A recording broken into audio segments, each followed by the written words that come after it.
Wow! Scientists have found a lost city beneath Egypt's pyramids. And it's incredibly large, bigger than the biggest target you can imagine. Underground chambers, passageways, and vertical structures. Scientists have no idea what purposes they serve. But let's start from the very beginning. Italian and Scottish scientists studying the Pyramid of Khafra discovered something that looked like secret tunnels under 3 pyramids. This find might change what we know about ancient Egypt. The expedition, called the Khafra Project, was led by Corrado Malunga from Pisa, Italy, and Filippo Biondi from the University of Strathclyde, Scotland. Their mission was to focus on exploring Khafra's pyramid, the second largest on the Giza Plateau. Scientists uncovered a massive structure beneath the Pyramid of Khafra. Could it be an ancient Egyptian underground city? The experts analyzed the data they had and came to the conclusion that 8 large vertical structures could be hiding beneath, possibly wells or shafts. They extend a staggering 6,500 feet across. Imagine placing 2.5 Burj Khalifas on the ground, one after another, and you get the sheer size of this find. These shafts also plunge nearly 2,000 feet underground. Some of the deepest underground stations in the world are located at a mere 380 feet underground or so. These cylindrical shafts are surrounded by spiral paths. Picture some old Gothic castle. They're connected to 2 giant, weirdly shaped chambers. Are those cubes? Or possibly bowls? Each of these chambers is likely more than 260 feet across. Now, even though we know about the structures now, no one has figured out their original purpose yet. Want to hear something even more shocking? Okay then. The team is almost sure that similar access points can be found under all 3 pyramids. In other words, all of them might be linked by a hidden system of underground tunnels, chambers, and passages. Even deeper, about 4,000 feet under the surface, there might be more unknown structures. And doesn't it add to the mystery? But the coolest news is that, according to some team members, these hidden structures near Giza pyramids could align with the legendary Halls of Amenti. In ancient Egyptian mythology, it's a place where people are believed to arrive when they're close to the end of their days. There, they are said to take a 3-day-long trial, facing their biggest fears. Now, how did scientists even discover these hidden spaces? To uncover them, researchers used 2 satellites positioned 420 miles above Earth. They sent radar signals to the Giza Plateau, and these signals generated detailed images, which were later compiled into a 3D model of the underground layout, including the newly detected shafts. Then, using synthetic aperture radar or SAR technology, which is a type of radar that can penetrate through stone, the team also spotted 5 small room-like structures hidden deep within the pyramid. One of these chambers contained a sarcophagus, which was once thought to be the tomb of Pharaoh Khafra. But now, scientists believe this was a mistake. The true burial site is likely to be elsewhere.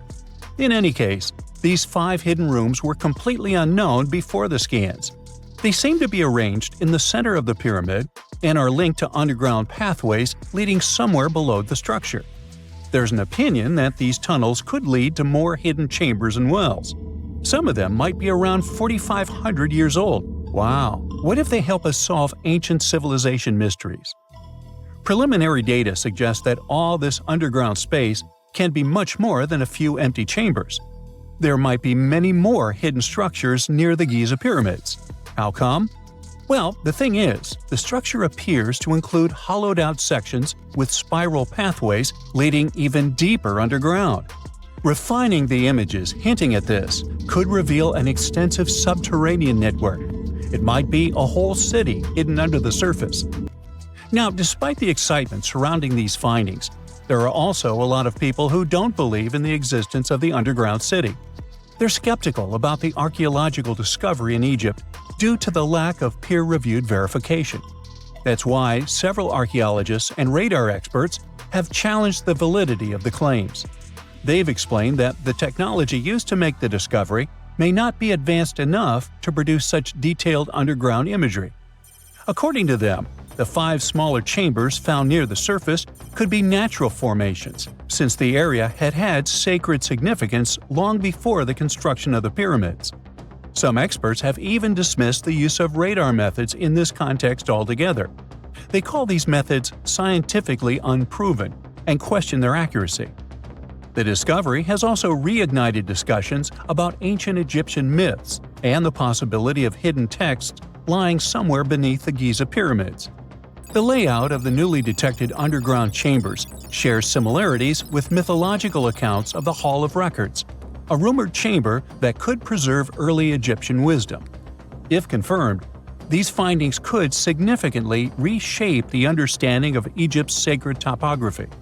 Plus, this lost city beneath Egypt's pyramid could become physical evidence of previously unknown underground structures.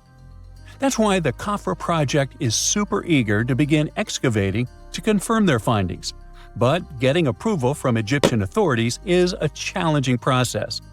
The discoveries still need to undergo peer review before they are accepted by the academic community. By the way, this recent archaeological discovery in Egypt comes on the heels of another discovery involving a weird structure beneath the Royal Giza Cemetery, which researchers believe is unnatural in origin. Archaeologists use remote sensing techniques and uncovered a mysterious L-shaped structure underground in the Western Cemetery of Giza. This area is known to house burials of royal family members and high-ranking officials.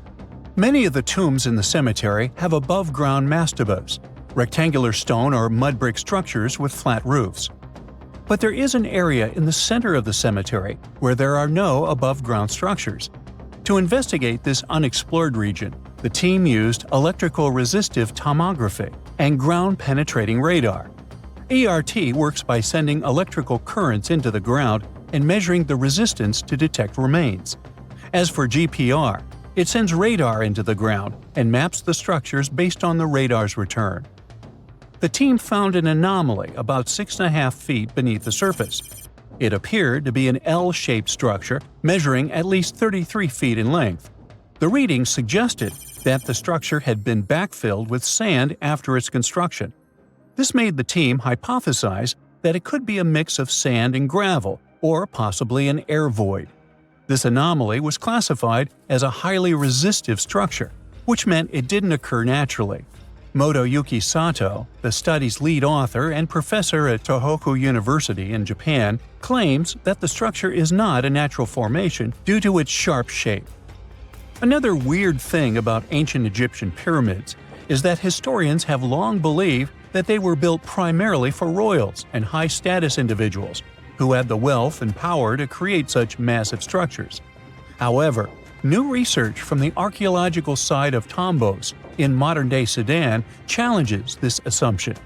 The thing is, Tombos' pyramid may have served as burial sites for low-status workers as well as elites. The hard-working members of ancient communities may have found their last resting place in some of the most visible monuments, including the pyramids. Located along the Nile River in the ancient region of Nubia, Tombos became part of Egypt after its conquest of the area around 1400 BCE. That's when Egypt established the site to strengthen its colonial control. Workers at Tombos built pyramids, but those were much more modest than the famous pyramids of Giza. The research team reanalyzed 110 human skeletons from Tombos, originally studied in 2012. In particular, they examined the entheses, the areas where tendons and ligaments attach to bones. Such an analysis can give us insights into the amount of physical labor a person performed.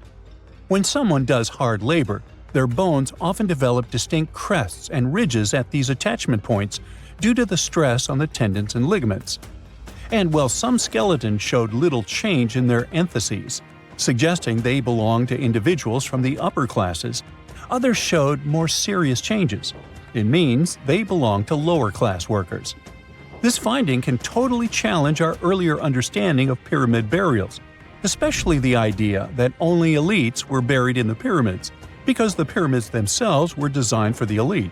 This recent research may prove that lower-class workers may have found their final resting place in these monumental structures too. An ancient structure, the largest of its kind, is standing silent and ominous in the Egyptian desert. What if this pyramid, the Pyramid of Cheops, isn't just an ancient tomb? What if it's the colossal foundation of a long-lost technology far beyond our understanding? built as part of an ancient space elevator? A space elevator sounds like something out of a futuristic sci-fi movie. It's a massive cable anchored to Earth and going all the way up to the stars, allowing travel to and from space without rockets. What if someone managed to build it millennia before us? Let's start with the pyramid itself. The Pyramid of Cheops isn't just any pyramid. It's the heaviest and most precise of all the pyramids on our planet. Historians believe it's around 4,500 years old. But there's an opinion that it might be much, much older. Some claim that there's evidence supporting this theory, but it has been dismissed by Egyptologists. Probably because it doesn't fit the established story, or because the implications are too world-shaking. Now, look at the pyramid structure, at these huge blocks stacked with laser-like precision, aligned to true north, rising up in a sharp, stable form. Inside, there are only a few narrow, sloping corridors and a small number of rooms. The corridors don't even make sense for human movement.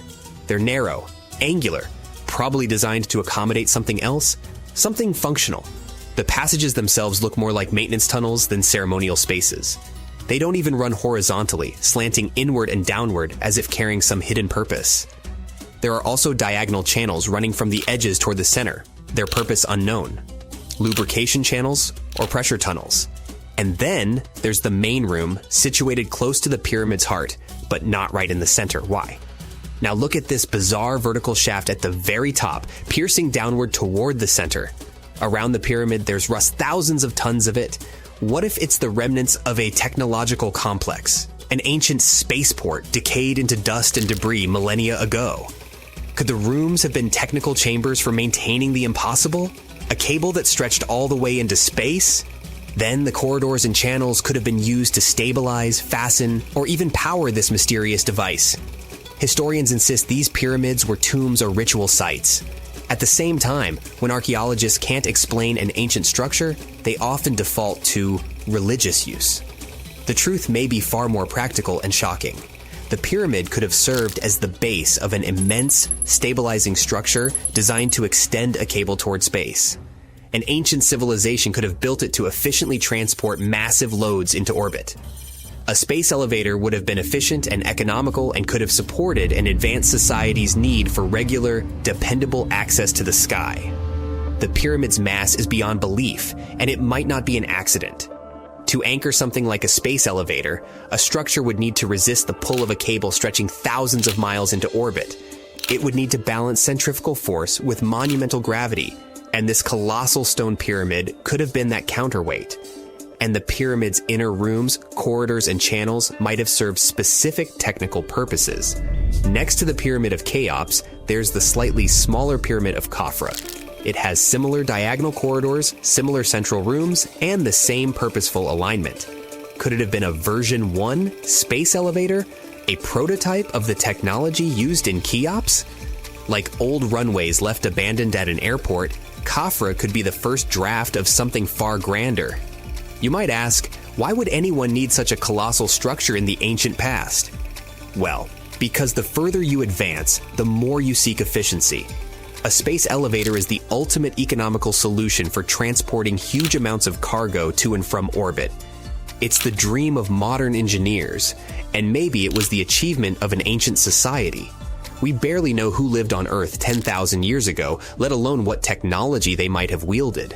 What if there was once a civilization advanced enough to build such an elevator? They may not have been human altogether. Maybe they were visitors. Perhaps they were Earth-based. We might never find the answers to this mystery.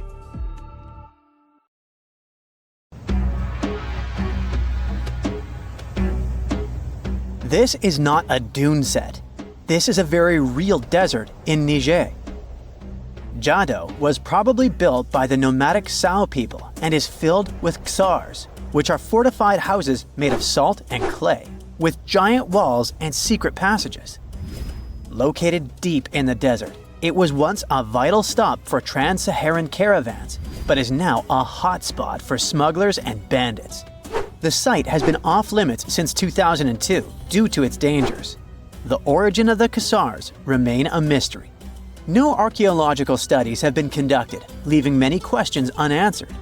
Even today, shifting sands reveal and conceal parts of these ancient ruins. fueling local speculation about what might still be hidden beneath the desert. Speaking of connective tunnels, scientists were blown away by the discovery of lava tubes in Saudi Arabia. These underground passages form when molten lava cools down. Researchers believe that ancient nomadic groups may have utilized these tunnels to survive the super harsh desert climates. While excavating the tunnels, archaeologists uncovered artifacts, rock art, and skeletal remains. The art and animal bones show that the people who used the tunnels were probably sheep and goat herders. They're still piecing together whether these groups lived in the tunnels for extended periods or just used them as temporary shelters. The Great Pyramid of Giza has been standing for thousands of years, but it's still hiding secrets. Using special scanning technology, scientists found two hidden structures under an ancient burial ground. The first is a shallow L-shaped structure, and below it is a much larger space that could be a final resting place or a chamber. The smaller structure was filled with sand on purpose, while the deeper one might be an empty chamber. Experts believe the two are connected, possibly as an entrance leading to a secret chamber. This is big news because it might give us some more insight into who built the pyramids and why. The world is full of ancient writing, but some messages refuse to give up their secrets, like the mystery of the Bash Plemi tablet. This unusual stone, pulled from a lake in Georgia, is covered in symbols no one can read. Even with modern technology, experts are completely stumped. The tablet is about the size of a book, with 60 symbols carefully carved into its surface, but 39 of them don't match any known language. Some resemble scripts from ancient civilizations in the Middle East, India, and Egypt, but none are an exact match. To make things even trickier, part of the tablet is broken off, meaning a piece of the puzzle is missing forever. To rule out a hoax, scientists studied the tablet closely. They confirmed it's made of vesicular basalt, an extremely tough local rock. Whoever carved these symbols must have been really skilled. Based on similar archaeological finds, experts believe the tablet could date back thousands of years, possibly to the late Bronze or early Iron Age. Some symbols repeat, which could mean they're numbers. Maybe it's an inventory list, a record of battles, or even an offering to the deities. Until someone cracks the code, the Bash Plemi tablet remains an unsolved mystery from the depths of history. Experts are still stumped with what this Minoan disc might mean. The Phaistos disc is one of the most mysterious finds from the Minoan civilization. This 6-inch clay object, discovered in 1908, has strange spiral markings that no one has fully decoded yet. The disc has 241 symbols on both sides, showing everything from people and animals to tools and plants. Experts have come up with many theories about what the symbols mean. Some think it's an early form of Greek. Others suggest it's a prayer or a hymn. And some even believe it could be a letter from a king in Anatolia to a Greek ruler. Let's see who will be the first to figure this out. It's always a fun day at an archaeologist's office when they find something as big as a 2,000-year-old marble head. A French archaeologist mission went digging inside an old medieval house near Alexandria in Egypt and found a statue's head depicting an old, possibly ill man. This statue dates from the last Egyptian dynasty before it became part of the Roman Empire, and the site where it was found is associated with the likes of Cleopatra and Mark Antony. For archaeologists, even the smallest finds at this site means a lot. You've heard of Lucy, right? The Australopithecus that was an early ancestor for us humans. Well, scientists found some of her species' footprints somewhere in Tanzania. The so-called Laetoli footprints are over 3 million years old. The trail stretched 88 feet and has about 70 footprints, left behind when a bunch of early humans walked across some wet volcanic ash. What's cool is that these early humans were already walking on 2 feet, like us, not all hunched over like apes. The close spacing of the prints shows they probably had short legs and a shorter stride than we do today. In an ancient Egyptian temple, archaeologists uncovered a shrine unlike any other, a place dedicated to falcons and 2 mysterious deities. One deity had a falcon's head, while the other wore a crown with a sun disk and cow horns. But the most baffling discovery was an inscription that read, "It is improper to boil a head in here." At the heart of the shrine, there are 15 headless falcons carefully arranged on a pedestal, likely as offerings to the falcon-headed deity.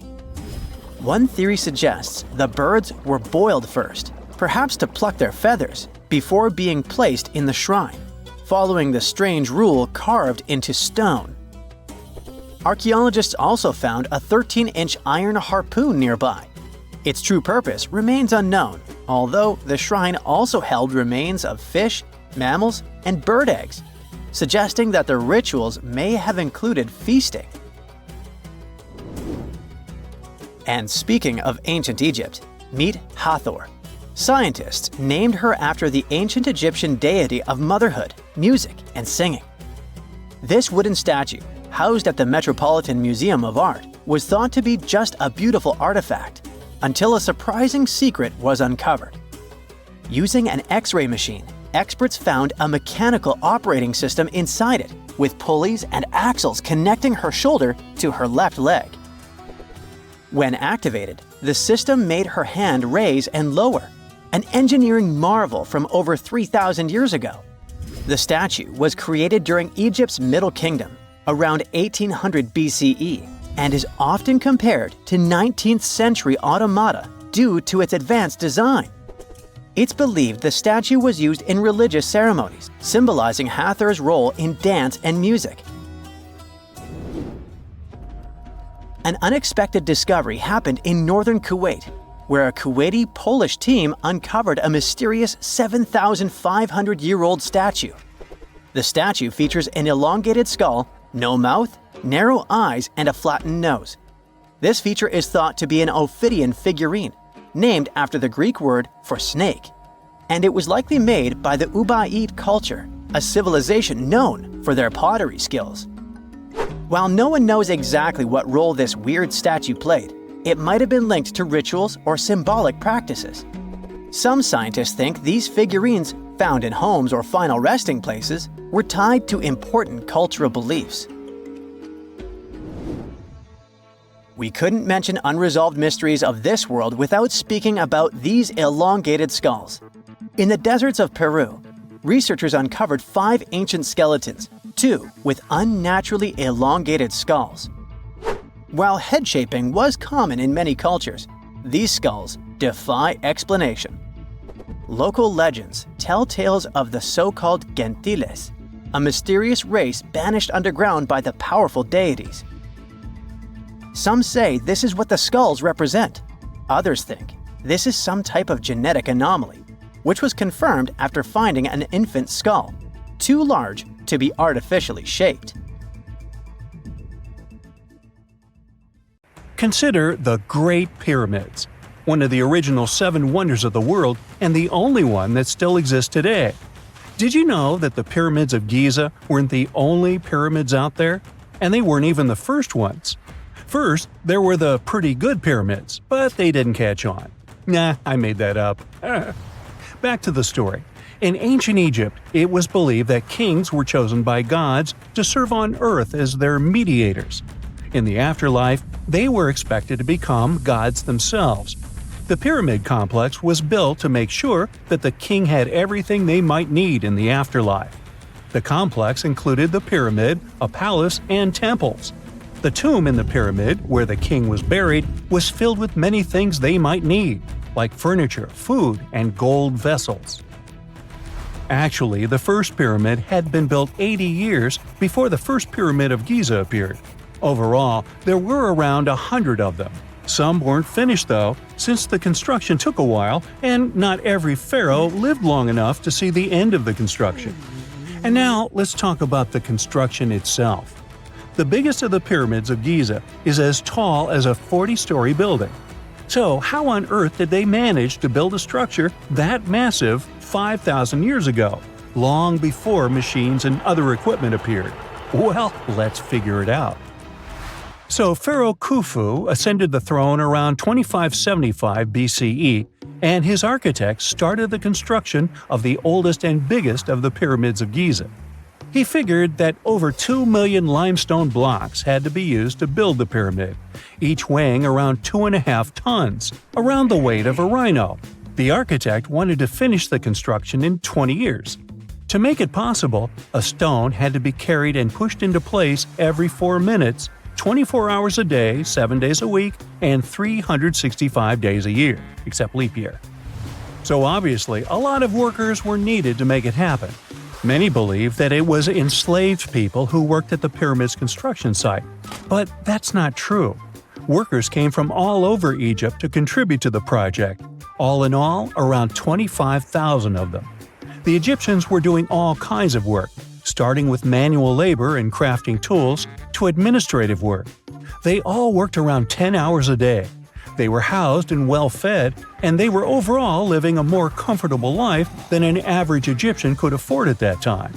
Supposedly, the builders lived in a nearby temporary city and were a highly organized community with a strong leader. The pyramids seemed to be designed to align with the points on a compass, and their sides symbolized the rays of the sun. But back at that time, there were no compasses.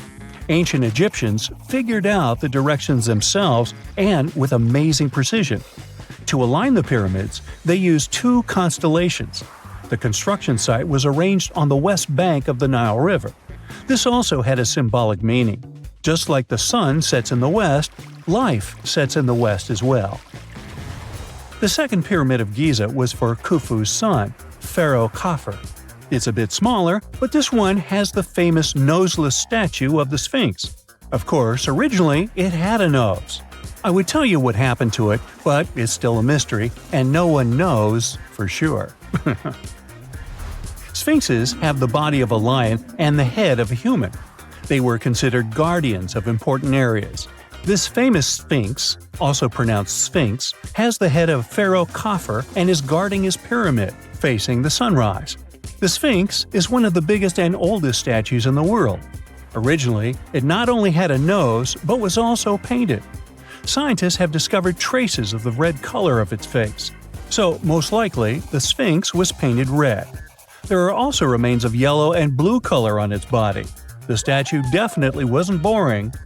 Till around 1800, the Sphinx was buried up to its shoulders until an adventurer with a team of 160 men dug it out. But let's get back to the construction. The workers, of course, needed stone blocks. There were 2 main places where people could get these stones. One source was close to the construction site, but that fossil-lined yellow stone was only suitable for the pyramid's interior. The limestone blocks for the exterior were hauled from 8 miles away on 30-foot-long sleds. Apparently, it wasn't too hard to pull them. The sand mixed with the right amount of water was pretty slick, and 10 people could move a sled even with a rock weighing so much. Surprisingly, cutting off a block of limestone wasn't the biggest problem. When in the ground, it was soft and could be split relatively easy. But after getting exposed to the air, limestone hardens. So the most difficult part was to shape the blocks. That step was crucial because the smallest inaccuracies could lead to the whole pyramid collapsing. So, okay, those limestones were mined, carried on a sled, shaped, and then what? How could they be put into place? Well, this is still a mystery. Archaeologists have discovered the remains of a ramp system that dates back around the time the pyramids were being built. So historians have come to the consensus that, most likely, the Egyptians designed a unique ramp system to move and pull huge stone blocks. The most common opinion is that there were several ramps around the pyramid. There probably was a central ramp with 2 staircases on each side of it built over the pyramid stones. The ramp was growing as the pyramid was getting higher. People might have been walking up the stairs, pulling up stones on wooden sleds. But this is just one of the options. Other experts say that the ramps were around the pyramid, and some say that the ramps were inside the pyramid. Maybe we will never know for sure, and it'll forever remain a mystery. The exterior limestone of the pyramid was polished with sand and stone until it gleamed. On top, there was a gold and silver capstone, which glimmered over Egypt like a second sun. So that's how it was 5,000 years ago. Now, about the interior. Surprisingly, there's not much inside the pyramid. Most of it is just solid stone with very little open space. But let's take a quick look inside. From the entrance, there are two stairways, one going down and the other going up. They take us to the chambers. There are 3 of them inside. Now, why is that? Apparently, throughout the whole construction, a burial chamber had to be prepared at all times, just in case a pharaoh kicked the bucket before the construction ended. So, separate chambers were built one after another as the construction progressed. The last of them was the main one. It's called the King's Chamber. It's the one where Khufu was resting. It's the biggest room at the very heart of the pyramid, and there's a big passageway leading to it. It was likely used as a kind of elevator to move granite up to build the interior. Granite was also used to make 5 stories of support beams to ensure that the pyramid didn't collapse. And we can see that it worked since it's been standing for centuries. Unfortunately, none of these chambers have hieroglyphs on the walls. If you want to see the writings, you should go to the decorated tombs near the pyramids. Those pieces of art are depiction of ancient Egypt's culture and daily life. The texts allow researchers to study their language and grammar. The treasures that once were in the pyramids have been taken by people. There are also many secret tunnels and passages inside the pyramids, but even today, no one knows the whole plan of the interior. Scientists have been sending little robots with cameras inside for many years, but there's still a lot we don't know about the pyramids. Now they're trying to use an X-ray to scan the pyramids from the outside without going inside. So yeah, ancient Egyptians did create a mystery no one has been able to crack for 5,000 years already. The year is 1923. 2 teenagers sneak out of their homes in the middle of the night in Florida City. Rumor had it that an old man was building a rock castle by himself. But every time someone tried to see what the old man was doing, he would stop working. The curious teens managed to sneak into Ed's backyard and saw something they could later describe as magic. They recalled seeing rocks moving around like helium balloons. The old man was moving up to 30 tons of stone by himself to build his castle. Even if he didn't allow anyone to see him working, he would proudly talk about it around the town. But whenever people asked how he was building a stone castle all on his own, he simply answered, "I cracked the secret of the pyramids." This story begins in Latvia, Edward Leedskalnin's home country. Edward was born in a small village on January 12, 1887. He was born in a family of stonemasons, which is probably where he learned ancient techniques of building. However, he grew up as a sickly boy, which meant he could never carry much weight or undergo heavy physical activity. At the age of 26, an unfortunate turn of events determined Ed's fate. The love of his life broke off their engagement, and heartbroken Ed decided to move to the United States. He lived in a couple of American states before finally moving to Florida, where his life's adventure started. Ed spent years searching for the right spot of land to build his dream house. He always rejected good farmland. When people wondered why, he only smiled. Finally, when he bought land of his own, it was deemed terrible by his close friends. The soil was bedrock. He could neither plow nor farm it, but it seemed perfect for what he was seeking to build. Ed's close friends would often describe him as eccentric. When asked why he wanted to build a house, he would only say, "It's for my sweet 16. Someday she's coming back." Then, he changed the topic of the conversation. It took Ed about 30 years to finish Coral Castle, and he did it all by himself. He would only work under the cloak of night and never let anyone see what he was doing. The completed coral castle embodies a number of unsolved mysteries.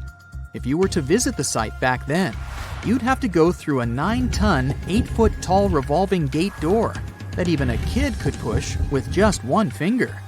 Ed was so proud of this door that he originally named the site Rock Gate Park. It was renamed Coral Castle only much later, after Ed's passing. Once inside, visitors would access the incredible wonders of Ed's constructions: towers, mystic symbols, furniture, and swing sets, all made entirely of monolithic blocks of stone. The stones are set on top of each other, using only their weight to keep them together. And believe it or not, the entire park gathers around 1,100 tons of stone. Today, if you visit Ed's living quarters, you'll even see the simple instruments he used to construct all of this: chisels, hammers, ropes, and pulleys. The type of work he did is difficult even with modern-day equipment, let alone without it. Coral Castle's main mystery lies in how Ed managed to do it. The only photograph of Ed Leedskalnin at work shows a simple leverage structure of a chain hoist attached to a wooden tripod. The tripod was made of old telephone poles with a small wooden box on top. What was in the box is, of course, a mystery. Unfortunately, he took his secrets with him, not sharing the truth of his work with anyone else. Yet, not all is lost, as there are many theories and speculation surrounding what could have happened there. One theory says that there is a harmonic grid inside the Earth's surface, something that would create anti-gravity spots around the globe. It's believed that Coral Castle was built in such a spot. This could explain why it took Ed so long to find land that pleased him. Maybe what he was looking for was a place that allowed him to experiment with anti-gravity forces. Yet, whenever Ed talked about his work, he would say he understood the laws of weight and leverage, and, sure thing, that he had cracked the secret of the pyramid builders. And what secret is that, you might ask? According to Ed himself, it has to do with magnetism. He even published a pamphlet called Magnetic Current. There, he explains that every object has magnetic particles inside of them. A person just needs to understand where they are located inside such objects. This way, objects can be lifted and moved around without much effort, just like moving something heavy underwater. Researchers say that if we assume Ed Leedskalnin and the pyramid builders used the same technique, then it would only have taken 4,700 workers to build the Great Pyramid of Giza, instead of the 20,000 to 100,000 that is currently estimated. But this story just keeps on getting more and more mysterious. In the late 1920s, Ed was finishing the construction of Coral Castle in Florida City. Rumors about his work had spread around town. People said Ed was hiding a stash of money somewhere in his living quarters. One night, a group of men waited until Ed was alone and broke into the castle to rob him. They couldn't find the money and, luckily, didn't harm Ed. But in the following days, he decided that it was best he moved out of that land. Of course, he took more than his toothbrush along with him. Ed decided to move the entire Coral Castle to another land 10 kilometers away from where he had built the park. Legend says he hired a truck driver and asked him to swear secrecy about what Ed intended to do. He asked the driver to look away while Ed loaded the truck by himself, moving all of the rocks without any help. With the truck loaded, Ed and his castle moved to Homestead, Florida, where the park is located until this day. In 1986, a group of engineers from Florida University was called to try to fix the park's gate entrance, the 9-ton revolving door that Ed was so proud of. They arrived with plenty of modern-day equipment, including a 20-ton crane. When the engineers took the door down, they noticed that Ed had used a strange circular stone at the bottom of the revolving door. The engineers couldn't understand how this frisbee-sized rock could withstand 9 tons of weight without breaking into pieces. They sent the rock to the geology department at the University of Florida, but the geologists simply returned the rock, saying they couldn't find a match of this rock in their databases. They couldn't determine its origin. The engineers put the 9-ton gate back into place, trying to use other techniques. At first, it didn't work without the base rock Ed had originally used. So, they had to cut the gate rock to make it work as a revolving door once again, proving that modern-day technology couldn't replicate what Ed had done single-handedly. Fast forward to 2011, and another man claimed to have cracked the code of the pyramid builders and Ed Leedskalnin himself. Wally Wallington, a retired construction worker from Lapeer County, Michigan, has managed to build using similar techniques to those used by Ed.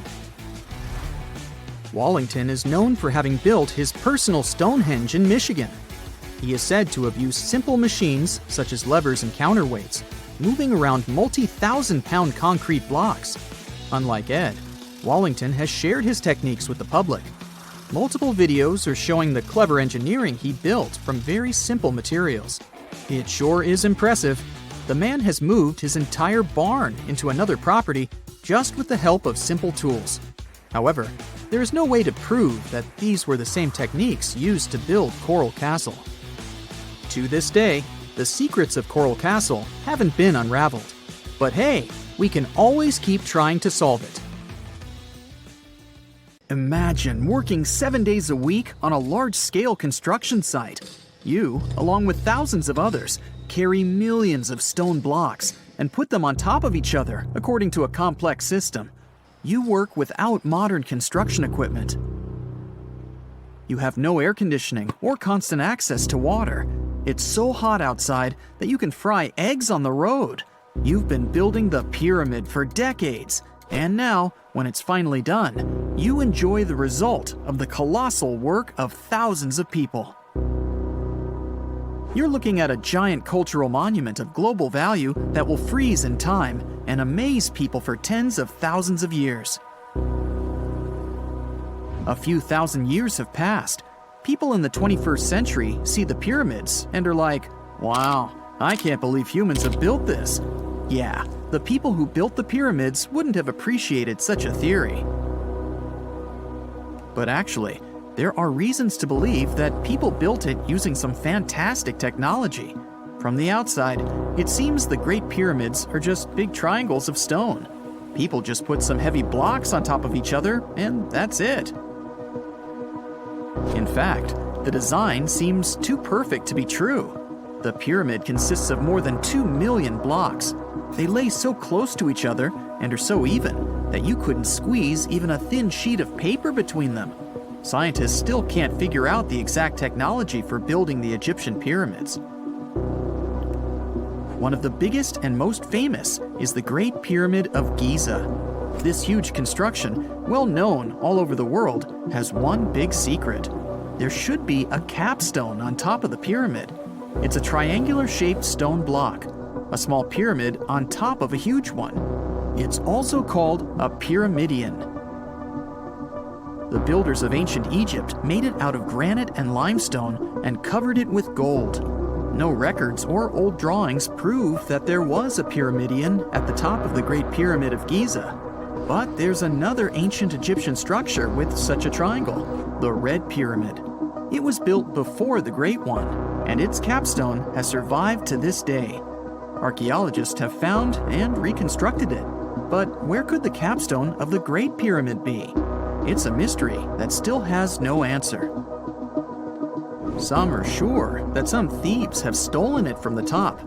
Maybe they just climbed up and pushed the pyramidion down. It makes perfect sense. The capstone was probably the most valuable element of the pyramid. Many scientists and archaeologists still don't know its exact purpose. Some believe that this peak covered with gold glorified the pharaohs. The capstone reflected moonlight at night and illuminated the entire space around it. During the day, the capstone reflected sunlight with its shiny surface. You could have noticed it from afar. The top of the pyramid was a kind of guiding star for lost travelers. All other stone blocks of the pyramid consist of limestone. People polish them to make them look shiny. In the past, They were even glowing and reflected light. You could see glowing pyramids from space, although they looked like tiny lights. Over thousands of years, winds, sandstorms, and rains have changed the pyramid's appearance. If people had taken care of them all this time, they would have looked like something out of science fiction movies, or the pyramids from Las Vegas. But unfortunately, we will never see their original appearance. Some archaeologists and scientists believe that the capstone could absorb the sun's energy and distribute it evenly throughout the pyramid. No one knows precisely why the Egyptians needed this technology. There's a theory the pyramids are ancient energy systems. The pharaohs applied this energy to use some unique technologies that were more advanced than all the achievements of the 21st century. And the triangular shape of the pyramids was ideal for boosting this electromagnetic energy. In theory, solar radiation, or electromagnetic forces, accumulated at the top of the pyramid, filled the inner rooms, and then went down the walls to the base. Any surface distortion could prevent the flow from spreading, so they had to create a perfectly smooth surface. That's why they installed the blocks so that nobody could squeeze a needle or razor blade between them. Many people believe in this theory because they built the pyramids from limestone. This material can hold energy inside itself. In the inner part, they created granite deposits to cause air ionization, that is, to create an electric charge. They also dug channels under the pyramid for water to transmit electricity. And at the top, they put a gold capstone, the best conductor of electricity. So, this is how you get a great power generator. Different cultures used similar technologies to create electricity all over the world. But these are all theories. If it had been working, humanity would have used these technologies today. There are mentions of the metal industry, chemistry, engineering, physics, mathematics, and astronomy in some ancient records. Most scientists don't believe in all these things. We know the detailed stages of the technology's development in different cultures. In the 21st century, scientists, historians, and anthropologists can track the evolution of all modern devices. If people had created some technological inventions in ancient times, the history of the world would have looked different. Perhaps all the achievements of antiquity could have been wiped off the face of the earth by global cataclysms, and it can happen to us. Just imagine how people would dig up a laptop in 5,000 years. Perhaps they wouldn't understand what kind of device it is. Another Egyptian wonder surrounded by mystery is the statue of the Sphinx. The Egyptians carved it out of a single massive piece of limestone about 4.5 thousand years ago. But scientists still don't know the exact date of its construction or who built it. People painted the Sphinx in different colors, so it looked much brighter and more vivid in the distant past. It was shining just like the Great Pyramids. Anyway, time hasn't only changed its appearance, but its name too. Initially, the Egyptians called it Horemheket. The Greeks renamed it the Sphinx about a few hundred years after it had been built. The Sphinx emphasized the greatness of the rulers of Egypt. It also performed a symbolic function of a watchdog guarding the tomb of the pharaoh and the paths leading to it. This version sounds realistic, since archaeologists have discovered many secret entrances at the foot of the Sphinx. Perhaps these rooms and intricate tunnels lead to underground halls with treasures. And treasures don't always mean gold and jewelry. According to legends and theories, the Sphinx guards the Hall of Records, the storage of all humankind's knowledge. The information about the ancient mythical state of Atlantis could be there. You can find many detailed maps of the internal dungeons of the Sphinx on the internet. They show structures 12 stories deep under the statue. It looks like a small city filled with gold, scrolls of knowledge, and various ancient artifacts. But don't believe all these maps. These are just theories. Several thousand years have passed, but people have very little information about it. Archaeologists know that there are still many strange and exciting things about the Sphinx that are still undiscovered. Some locals are afraid to research because they believe they can awaken something terrible from the underground depths. Therefore, it's mostly scientists from other countries who conduct the excavations. In 1998, scientists discovered strange tunnels leading to empty rooms under the Sphinx. They realized that some people tried to get there through tunnels in the past, and maybe those people took all the treasures that were there. One of the legends says that some powerful artifact lays beneath the Sphinx. Its technology can change the whole world, but the locals are hiding it because it can damage the planet. Some believe that you can find evidence of unknown technologies painted on the granite walls in the pharaoh's tombs.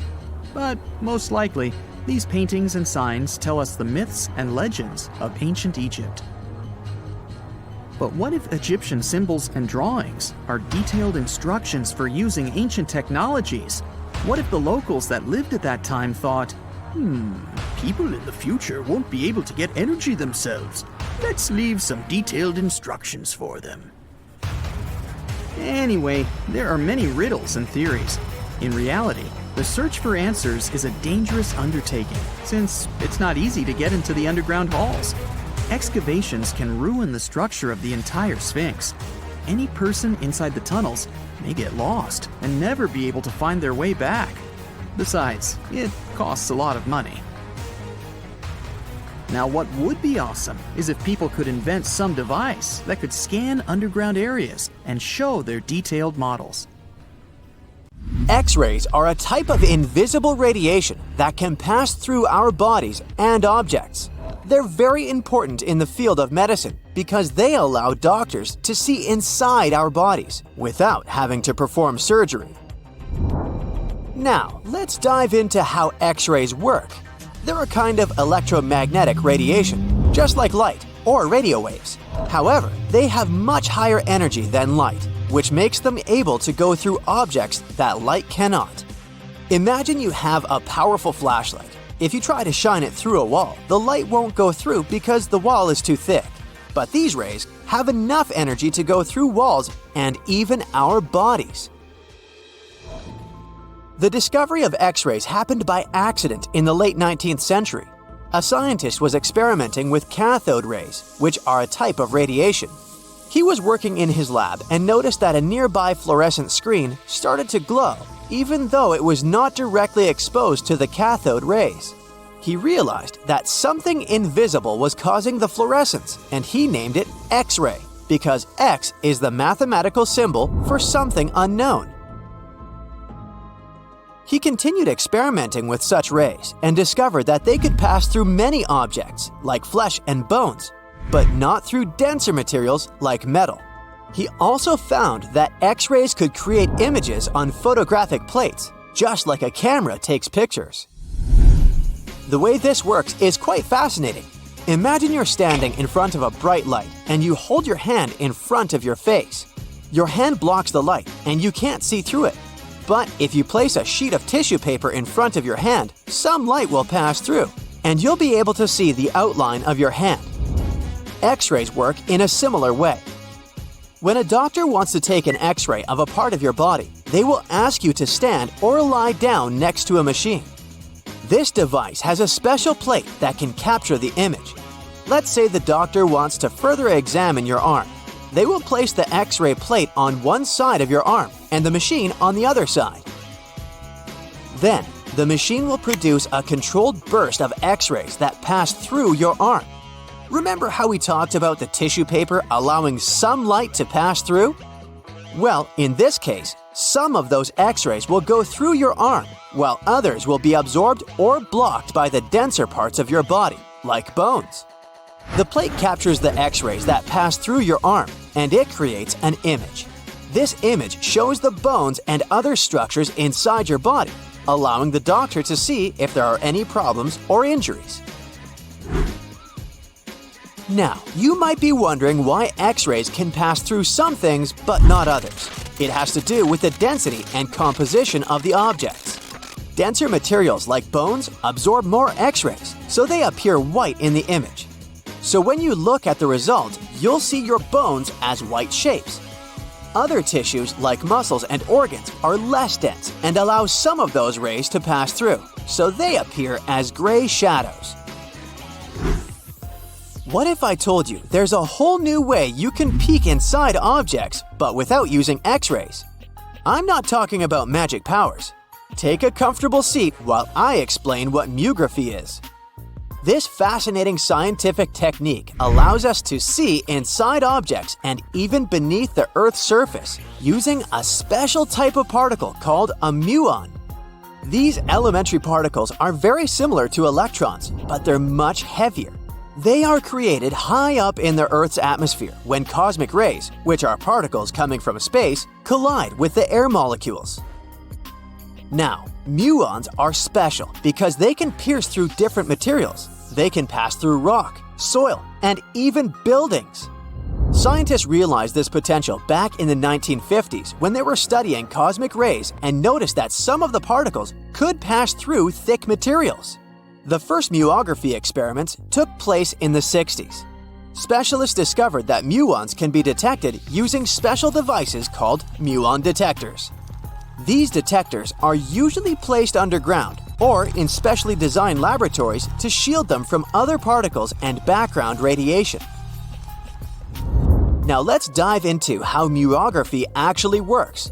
Imagine you have a large object, like a pyramid, a mountain, or even an ancient statue, and you want to see what's inside without damaging it. First, detectors are positioned around the object or in the area you want to examine. These detectors are sensitive to muons and can track their paths. When such a particle passes through a detector, it leaves a trace, like footprints in the sand.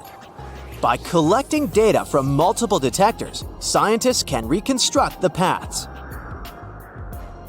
Here's where things get really cool. The Earth's atmosphere acts like a natural filter for muons. It turns out that the more massive an object is, the more particles it will block. So, if you have a large, dense object like a mountain, fewer muons will pass through it compared to a smaller, less dense object, like an empty box.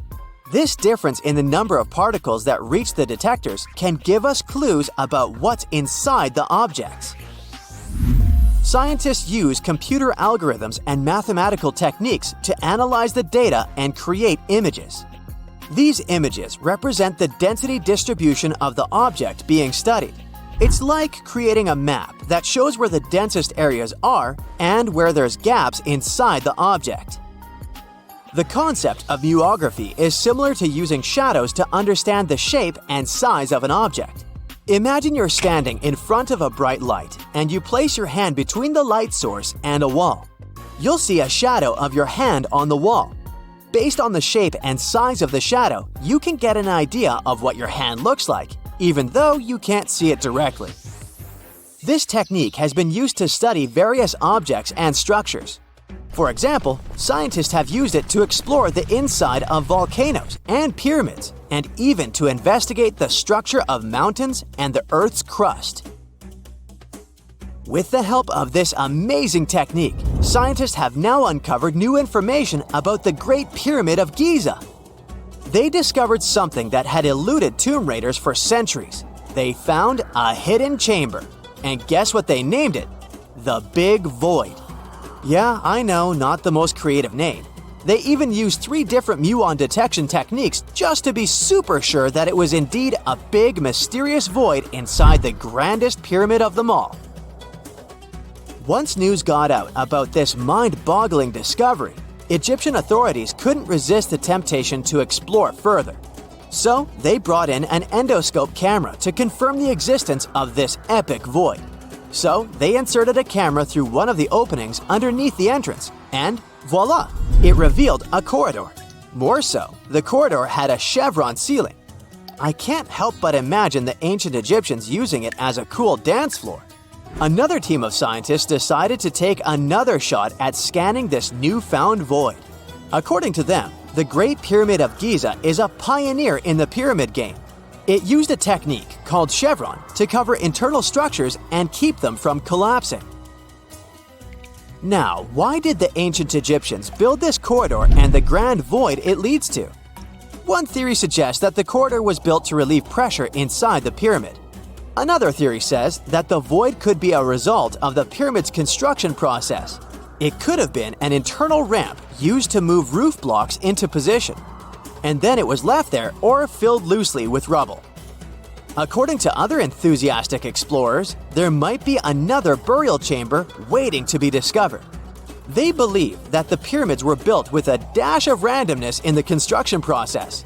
As the builders worked their magic, they realized that some chambers wouldn't be able to handle the weight of a majestic sarcophagus. So they made adjustments on the fly, creating new plans as they went along. There are mysterious plasma bubbles floating around the pyramids of Giza. As bizarre as that might sound, let's get one thing clear right off the bat. There's nothing extraterrestrial going on here. Plasma bubbles are those weather anomalies that form in a layer of Earth's atmosphere called the ionosphere. This is an invisible layer surrounding our planet that stretches roughly from 50 to 400 miles above Earth's surface, right at the edge of space. In this layer, the sun, being the giant hot power that it is, basically cooks gases, splitting them into electrically charged particles called plasma. Here's where it gets interesting. At night, especially near the equator, these charged particles get disturbed, and when a bunch of them suddenly vanish at the same time, it forms what we call a plasma bubble. Imagine it like a big empty pocket where the plasma is missing or its quantity is lowered. But it's only considered a plasma bubble if this phenomenon occurs on a large scale, typically around 62 miles in size. If you're already packing your suitcase for Egypt and have put binoculars to look at the tips of the pyramids, I'm sorry to say that we can't see these plasma bubbles with the unaided eye. It's all happening way above our heads, completely invisible to us.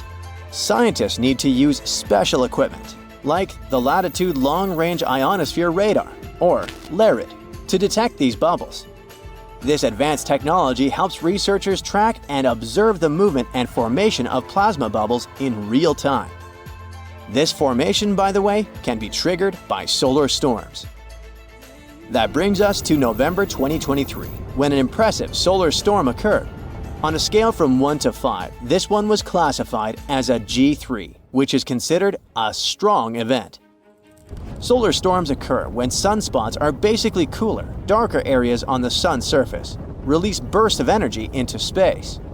These flares triggered several geomagnetic storms on Earth. While this might sound like doomsday stuff, it didn't disrupt our daily lives too much. In fact, it was great news for skywatchers, since the solar storm created stunning auroras, with the northern lights visible as far south as Greece and Turkey. But this particular storm in 2023 also had another interesting consequence. It caused the largest plasma bubble ever recorded by the Chinese radar. This phenomenon was so massive that it covered regions as far apart as the Egyptian pyramids and the Midway Islands in the Pacific Ocean. Now that's a huge distance, and it is a big deal for science. And that's because plasma bubbles are a growing threat to modern technology. Experts say they can disrupt satellite communications and GPS systems. So if you're using Google Maps or Waze and suddenly it can't figure out where you are, a plasma bubble might be to blame. Great. We now know what's going on with those bubbles, detected above the pyramids of Giza. But things get even weirder inside this ancient construction. Apparently, the Great Pyramid of Giza has the ability to concentrate electromagnetic energy within its interior. A couple of years ago, a group of researchers decided to see what would happen if they took this ancient architecture and hit it with radio waves. I mean, waves that are similar to the kind your phone uses, but on a much larger scale, up to 1,900 feet long. But since they couldn't just start blasting radio waves at the actual pyramid, they did the next best thing: computer modeling. Using these simulations, the researchers discovered something incredible. The Great Pyramid can actually concentrate electromagnetic energy within its internal chambers, as well as underneath its base, where an unfinished chamber is located. By concentrate, I mean something like trap it. For example, when you shout into a cave, you hear your voice echo back, right? The sound waves don't just disappear, they bounce around and get focused.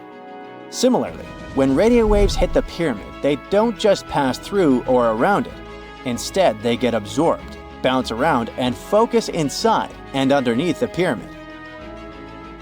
Our list of mysterious phenomena surrounding the Egyptian pyramids doesn't end there. Inside the pyramid, there's a long, narrow passage that leads to what's known as the King's Chamber. This room sits at the center of the pyramid, and it's believed to have been the final resting place of Pharaoh Khufu, the ancient Egyptian leader who commissioned the entire thing over 4,000 years ago. When visitors step into the King's Chamber, two things normally strike them: the room's incredible acoustics and its heavy, imposing structure, which is entirely lined with red granite. Recently, scientists have started to connect these two facts. Some researchers now believe that the King's Chamber might be able to catch or pick up sound energy generated from other parts of the pyramid. In other words, this room might have been designed to amplify sound in a way that no other chamber in the pyramid can. To test this theory, researchers conducted an experiment where they sang in the Queen's Chamber, which is located directly below the King's Chamber. Here's where it gets wild. The music couldn't be heard in the lower underground rooms of the pyramid, but it sounded loud and clear in the King's Chamber. One possible explanation for this is the type of stone used in the King's Chamber: pink granite. Granite is known for its piezoelectric properties, meaning it can absorb energy from its surroundings, like sound vibrations, and convert it into electrical energy. This suggests that the chamber's unique acoustics might be due to more than just the shape of the room. It could be that the granite itself plays a role in amplifying and concentrating sound waves. According to scientists, these discoveries open up a whole new field of research into the pyramid's potential. Could the ancient pyramids have somehow harnessed the energy created by sound waves, or even Earth's natural vibrations? It might sound far-fetched, but considering the granite's piezoelectric properties are well documented in modern science, it's not entirely impossible. Who knows? Maybe we've only just scratched the surface of what the pyramids were truly capable of. Speaking of just scratching the surface, there's even more to think about, like how the pyramids ended up in such a perfect location. It seems the builders lined up the Great Pyramid with the cardinal points, meaning its sides are almost perfectly aligned with the four main directions: north, south, east, and west. There are many theories about how they did it, but one study suggests that Egyptians might have used the fall equinox to achieve this perfect alignment. During the equinox, the sun rises and sets directly in the east and west. It probably made it easier for builders to use the sun's position as a guide. By watching the sun during this time, they could make sure the pyramids were positioned just right. If we think about all these strange things about the pyramids, I mean their perfect alignment, the ability to concentrate radio waves, and the materials used in the chambers that might generate electrical energy, could the real purpose of the pyramids actually be much more complex than just being tombs? Well, Nikola Tesla thought so. It is said that the famous inventor and engineer was kind of obsessed with the Egyptian pyramids, and he wondered if they might actually be giant energy transmitters. He believed the shape and position of the pyramids could help them function as huge generators, capable of producing free, limitless energy. Some researchers agree with Tesla and believe that these massive monuments might have been designed as giant power plants. According to their theory, builders could have figured out how to move ions, those electrically charged particles in the atmosphere, by placing materials like copper, gold, and silver around the pyramids. So, it's definitely possible that the ancient Egyptians created a sustainable, renewable power source. Although this is a very interesting thought, we haven't been able to confirm this theory, and the true purpose of the pyramids remain one of humanity's biggest mysteries. 2 centuries ago, a 31-year-old Frenchman stormed into his brother's office in Paris. He had only one thing to share. "I've got it!" The man was so excited that he immediately collapsed. He spent the next 5 days in bed recovering his health.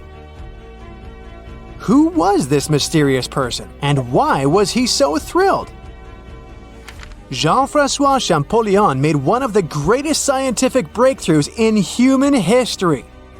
He had cracked the code of Egyptian hieroglyphs. This enabled scientists to finally unravel the secrets of this ancient civilization. They weren't able to read hieroglyphs for nearly 2,000 years. After the Romans took over Egypt, the intricate writing system slowly faded away from people's minds. The last of the hieroglyphic texts date back to the 4th century. For thousands of years, Egyptians used images to show their lives. But the knowledge of how to read these pictures was lost to modern science. The story of hieroglyphs began in 3250 before current era. That's when ancient Egyptians developed writing. Their motivation was to better organize the distribution and storage of goods. One of the earliest examples is a ceramic jar that had an inscription in black ink. There were 2 major writing systems. The first were the hieroglyphs, which literally means sacred carving. Egyptians carved hieroglyphs in stone on temples, tombs, and similar monuments for 3,000 years. They present a system of pictorial texts.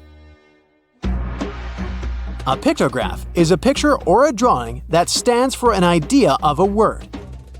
It's a precursor to the true writing as we have it today.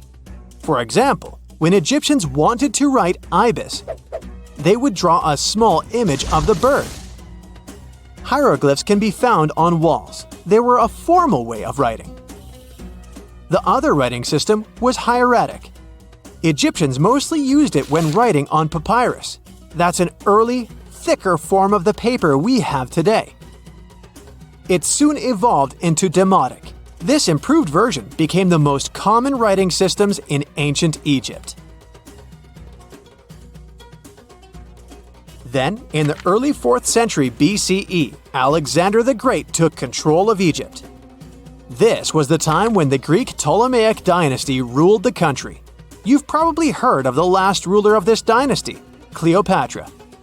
During her time, Egyptian demotic and Greek were used side by side. The two started mixing, and by the year 100, a new language emerged, Coptic. It slowly replaced the ancient writing system. Only Egyptian priests used hieroglyphs for the next couple of centuries, and then their meaning was lost to history. But not forever. Arabs were the first who tried to solve the mystery of the hieroglyphs. Medieval travelers came across these strange symbols and wanted to understand their meaning. They consulted speakers of Coptic and translated text from Greek and Latin into Arabic to break the code of the hieroglyphs. During the Renaissance, Europeans also became fascinated with the legacy of ancient Egypt. Scholars from the Old Continent believed that hieroglyphs were a group of symbols as opposed to a written language. This was all about to change in 1799. A year earlier, Napoleon, the famous French ruler, arrived in Egypt. His subordinates constructed a fort that dated back to the 15th century. Rashid, or Rosetta, was a port town in the northeast of Egypt, near Alexandria. One section of the old fortification wall contained an interesting slab inside. The stone tablet was made of a granite-like rock. It was just 40 inches high and 30 inches wide. It contained 3 distinctive sections of text carved into it. The letters were in 3 scripts and 2 languages: hieroglyphs, Demotic, and Greek. It was a fragment of a larger ancient stela. These are upright stone slabs that are used to dedicate to a person or an event, but the one from Rosetta was damaged. 2/3 of the hieroglyphic text on the top was missing. The bottom Greek text lacked a cornerstone. The only fully preserved section was the writing in Demotic in the middle of the slab. It eventually ended up in the British Museum. The scientific community was intrigued, and the race was on to decipher it. Prints and casts of the slab went out all over Europe. Scholars already knew ancient Greek, so in theory, this shouldn't have been so hard. The first people who saw the Rosetta Stone thought the process would take 2 weeks. In the end, it took 2 decades. The main issue was the fact that hieroglyphs and spoken ancient Egyptian didn't have a connection anymore. Scientists didn't know what sounds the letters on the slab corresponded to. Imagine if English disappeared 1,000 years in the future. Then someone finds a tablet with the word dog. At first, they wouldn't know how to read the word or the individual letters. Even if they figured out how to pronounce the word, they wouldn't know its meaning. This is what linguists were dealing with in the case of the Rosetta Stone. The careful study of the artifact produced another find. The texts weren't direct translations of each other. They both described the same event, but in different words. It was like you saw a movie with 2 friends, and then all 3 of you wrote different reviews about it. The original text was probably in Greek, but the translators added extra words to make it sound more Egyptian. An English physician and physicist, Thomas Young, made the first great breakthrough. He knew that the name Ptolemy appeared several times in the text based on the Greek translation. This wasn't an Egyptian name, so it was impossible to represent it with a single image. The only way to spell out this Greek name was to use symbols that sound like it when produced. This is called transliteration, and we have it today as well. This is how foreign-sounding words are written down in Chinese or some Slavic languages. Young focused on sets of hieroglyphs in oval frames. These are called cartouches. He experimented a bit but finally discovered that one of them read, Ptolemy the Great. The individual hieroglyphs that made up this name corresponded to sounds needed to produce it. This is where our mysterious man from the beginning of the video enters the picture. Champollion picked up where Young left off. He knew Coptic, so the Frenchman was able to determine what many other hieroglyphs sounded like. The eureka moment was close. It came while he was studying a cartouche from a site dedicated to Ramses II. It had 4 symbols. The last 2 were the same. He determined this was the sound S. The first symbol was the sun. This is Ra or Re in Coptic. So the cartouche read Ra something SS. Can you already guess the name? Of course, it's Ramses. This breakthrough finally cracked the code. Ancient Egyptian wasn't a mishmash of cool-looking images. It was a phonetic language that Jean-François Champollion discovered in September of 1822. The stone slab is today known as the Decree of Memphis. The Egyptian Council issued it in this city in the year 196 before current era. In it, they expressed their loyalty to the pharaoh. They erected identical stelae and temples all across Egypt. The Rosetta Stone was just one copy of them, but its content is less important than the fact that Champollion's translation gave these ancient peoples their voice again. During the 1800s, European scholars didn't think that the Egyptian civilization was much older than classical Greek or Roman. Now that scientists could read hieroglyphs, a whole new chapter of human history opened. One of the most famous finds in the history of archaeology happened in 1922. That's when the British archaeologist Howard Carter discovered the tomb of Pharaoh Tutankhamun in Egypt's Valley of the Kings. The whole world admired King Tut's golden mask. But without Champollion's pioneering work, it would be impossible to know who its owner was. The young pharaoh's cartouche is phonetic. For instance, you pronounce the pictograph of a chick as the vowel U. The symbol for the key of life is an ankh, and there is a shepherd's crook in the end. It symbolizes the word ruler. It's nighttime, and you're about to walk inside Pharaoh Tutankhamun's final resting place. You know, King Tut. You don't have a torch, but at least you came with a flashlight. You walk down several flights of stairs and observe how the walls are carved in hieroglyphics and what looks like a spell. Those who take anything from this place will be doomed for life. the spell says. Even if you don't really believe it, this scares you a little bit. You find a huge stone door. Is it a trap? You manage to open it, but oh no, it's only an empty chamber. You check your map. It seems like you're heading in the right direction. After what feels like hours, you realize you must be trapped inside a labyrinth. You try to retrace your steps, but you can't find the door where you came in from anymore. That's it, you think to yourself. You've fallen for the Pharaoh's trap. What's worse, you didn't bring a lunch. Okay, so we've all seen Hollywood movies where the main character is exploring ancient ruins and faces some seriously dangerous traps, right? We've been told Egyptian royalty protected their final resting places with venomous scorpions and snakes, sliding doors that will trap you for life, and giant rolling boulders that will crush anyone on their paths. The thing is, were these traps truly real? Well, I regret to be the one to break it to you, but this is all fiction. These elaborate traps were too technologically advanced for ancient civilizations to pull off. That is not to say, however, that there weren't any traps at all. Ancient civilizations, like the Egyptians and the Mayans, are known for their practice of building entire monuments dedicated to the ones who had passed away. These structures would often reflect the position of person occupied in society. So, for the really important people, the VIPs of their times, massive monuments were built to host their bodies long after they were gone. Some of these civilizations believed that a person's life would continue on the other side of the veil. For that reason, a person would be buried together with the belongings of their current life. If they had a lot of money and power and stuff, that meant their resting places would be filled with riches and gold.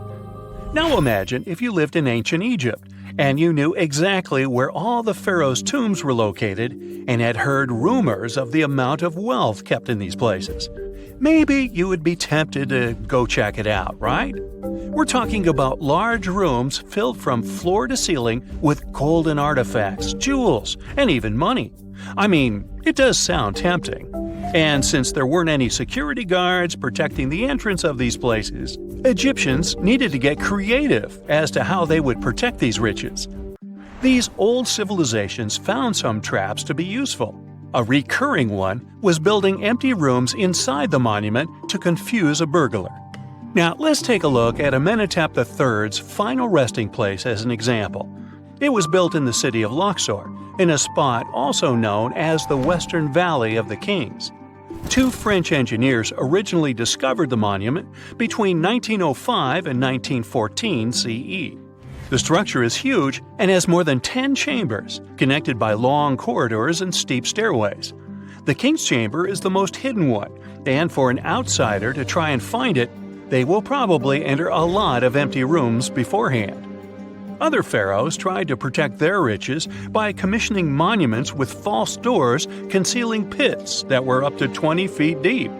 This way, an unwarned and unwanted visitor would be surprised by the deep hole on their way to the king's resting chamber. Alongside false doors, pharaohs made sure to build labyrinth-style corridors and false walls. This way, robbers could take hours or days before they found the king's real chamber. As to pits with poisonous snakes on them, if there were any reptiles inside these monuments, they probably got inside on their own, and would most likely not stay there for long. There is no way snakes would survive years and years without food inside these pits. So yes, another Hollywood-induced belief right there. If these traps seem boring to you, archaeologists did find an interesting deterrent in the final resting place of the Red Queen of Palenque in Mexico. Palenque was one of the most powerful Mayan cities in pre-Columbian Mexico, and the Red Queen was believed to be the grandmother of the last Mayan king, undoubtedly a person of immense importance to the empire. In her honor, a huge monument was built to keep her body after her passing. The discovery of the tomb itself was already thrilling. Archaeologists found an ancient monument when digging at the site back in 1994. The first thing they found was a room with a hidden door. Once they opened the door, they discovered a long corridor. Finally, at the end of this corridor was the Queen's chamber. The team of archaeologists was beyond excited to unearth this chamber with the mummy of the queen herself still inside it. They found her to be accompanied by her pearls, jade shells, and expensive rocks. But as the team explored the remains, they saw something rather strange. The room was filled with a red-colored powder.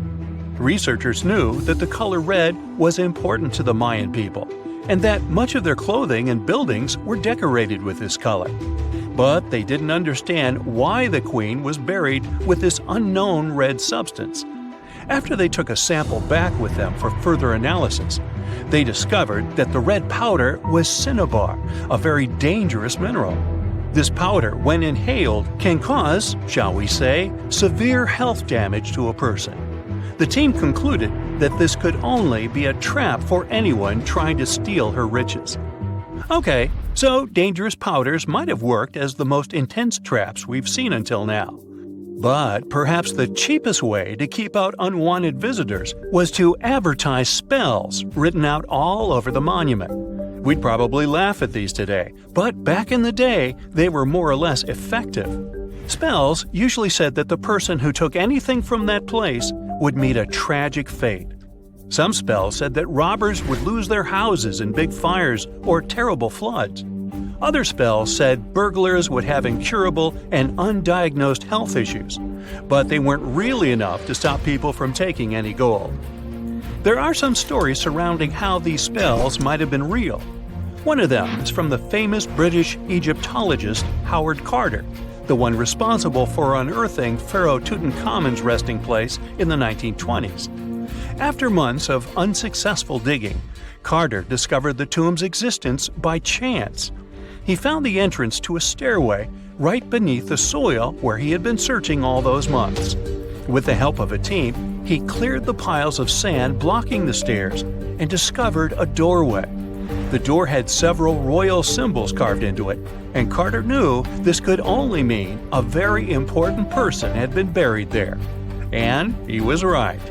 With a chisel, he made a hole in the top left-hand corner of the doorway and lit his vision with the help of a candle. He couldn't believe what he was seeing, the reflection of several golden and jeweled items crowding the chamber before him. Lost for 3,000 years, Carter had just discovered the final resting place of King Tut. But the story didn't finish here.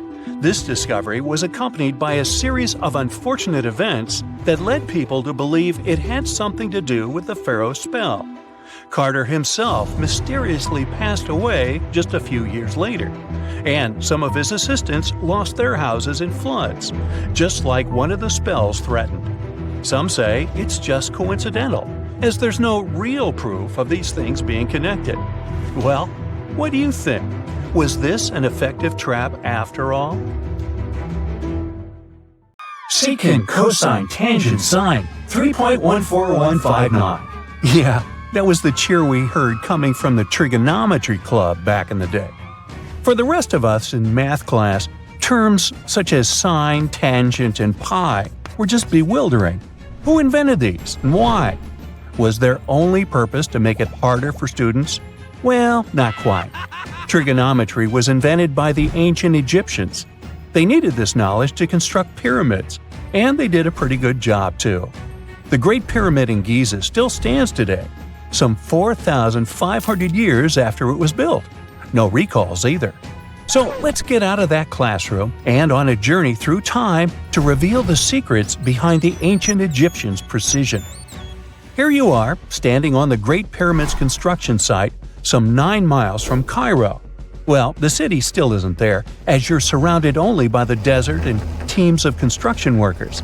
They're transporting large stone blocks weighing 2.5 tons each. They're inside a wooden sled that sits on large rollers. A crew of 8 men rolls these blocks along the ground. You immediately think of the rollers on a supermarket cash register. The principle is exactly the same, but the scale is greater, much greater. Scientists estimate that the Egyptians used 2.3 million such blocks in the Great Pyramid alone. And the block in front of you is one of the lighter ones. The heaviest of them weighed up to 15 tons. But where did all these blocks come from? Most of them originated from quarries around Giza. It's not that impressive, you think. But wait until you hear how ancient engineers transported the granite used in construction over 500 miles to the pyramid. There were no railways or highways back then, but the mighty Nile was always there. Researchers even believe that the Egyptians dug a canal to connect the Nile directly to the pyramid's construction site. All they had to do then was to wait for the flood season to begin, and voila! The rising water levels floated the heavy stone blocks for them. But how did they lift the enormous stones on dry land to stack them up to the top? Did they use oversized cranes? Well, ancient Egyptians worked around this problem, literally speaking. One of the workers is now pointing to the giant ramp going around the pyramid they're building. This is how a mountain road zigzags its way to the top. If the ramp went directly to the top of the pyramid, then workers couldn't pull the stone blocks along it. It would be too steep. Scientists have calculated that 8% could be the maximum incline. So ancient Egyptians just extended the ramp around the pyramid. Again, these are all theories, as the ramp could have been inside the pyramid, as some researchers suggest. The exact building method is still a mystery, guarded by the Sphinx. That's its real name, right? Wrong. As the Great Sphinx is just the statue's alias. You know, the name writers take when they want to hide their true identity, or a singer's stage name. The Sphinx's real name, translated from Egyptian, means Horus in the horizon. That was the name for the Egyptian deity of the sky. The trail of mystery doesn't end there. As a man walks past you with a bucket of paint, he's going to add a touch of color to the Great Sphinx. Researchers found specks of this red color next to its ear. That was some strong paint, as it survived for thousands of years. You are now standing straight in front of the Sphinx. You look up. It's very tall, right? 66 feet to be precise. Now resist the urge to take a selfie. You can do it. Now you notice something else. It looks like the Sphinx is in the center of a giant triangle in the back. That's one side of the Great Pyramid. And no, your eyes are not playing tricks on you. The Sphinx really does sit in the center of the pyramid's lateral face. Here's where math comes in handy. A pyramid has 4 sides, called lateral faces. There's also a 5th face, the base, but that's not visible. It's, wait for it, face down. The Sphinx has one last mystery to reveal: its age. Scientists agree that Pharaoh Khafre built the Sphinx. He ruled after his father, who had built a great pyramid nearby. So both structures were finished around the same time. Let's talk about numbers again. You've heard of Cleopatra, the Egyptian princess described as a woman of great beauty. Hello? She saw the pyramids, but she lived closer to the time of the first iPhone than the time of the people who built the pyramids. Fascinating, right? You can see thousands of people around you. They're working hard to build the pharaoh's tomb. But how many of them are there exactly? One Greek philosopher estimated there were as many as 100,000 workers. Seems like an okay number for such an enormous structure, but it can't be true. Science simply can't back up this number. Egyptologists put the total number of workers at 30,000. And yes, Indiana Jones was one of them, at least on the big screen, but he showed up late. Egyptologists know a lot about the pyramids, but not everything. Not because they don't want to, but because they haven't yet dug up enough evidence. They can only guess how the building process went. First, engineers would arrive to choose the right spot and do the necessary measurements. That's why they needed all that complicated math. Then, it's time for sourcing the material, the large stone blocks I mentioned earlier. When boats deliver them to the site of the future pyramid, workers can finally do their thing. They operated in smaller groups, but there were at least 2,000 of them chiseling and carving away at any given time. Sounds like a typical construction site today? Well, that's because it is, just thousands of years ago. It's amazing what ancient Egyptians were able to achieve with just copper and stone tools. The pyramid is now complete in front of you. But is it the same pyramid we see today? Why is this structure shining bright in the desert sun? Isn't it supposed to be a dusty yellow color? Well, no.